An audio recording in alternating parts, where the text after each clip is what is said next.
Tuesday morning, Cassie told her unconscious grandmother they were going for breakfast and said her last goodbye.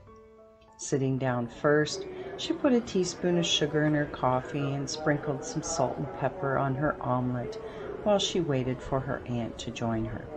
Then her whole body erupted in goosebumps, and she clearly heard her grandmother say her name. Cassandra. A strange feeling overtook her, and something told her her grandmother had just passed. Now it's time for Puppets, Pupils, and Producers, a story of mind over matter. Cassie was near the end of her second year of training when her maternal grandmother died of cancer.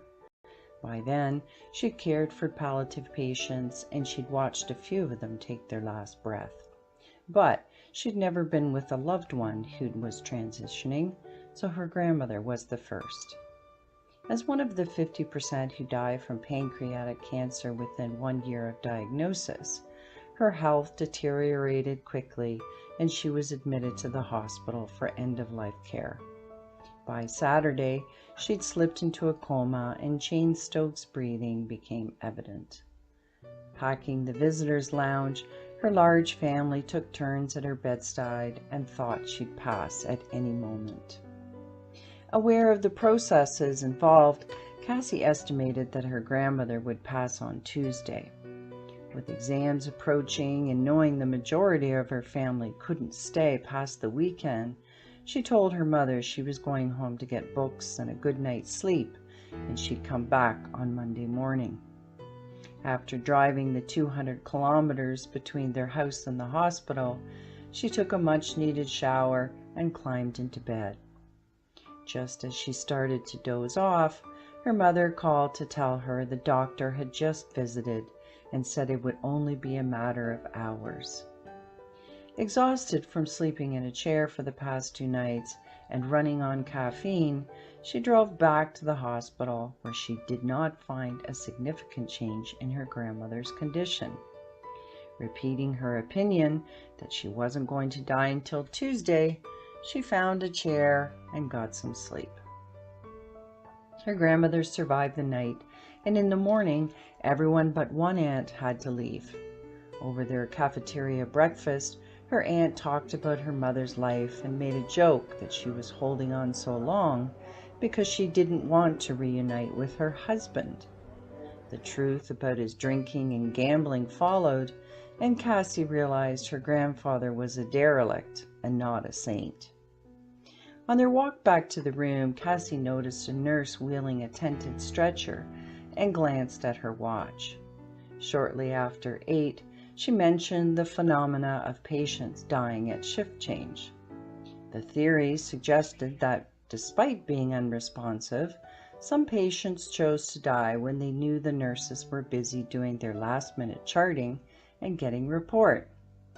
Adding it was also common for patients to die when their family was out of the room, Cassie guessed they wanted to die alone because death could get pretty messy.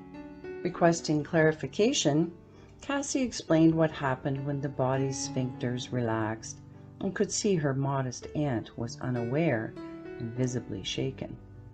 Saying she didn't want to remember her mother that way, she asked if Cassie would warn her so she could leave the room in those last moments. Disagreeing with most of the Catholic dogma she was taught as a young girl, she still believed souls lived on and admitted to having paranormal experiences ever since her husband passed away. Along with their bedroom lights flickering, she said he visited her in the form of a cardinal and had pictures of one sitting on her head.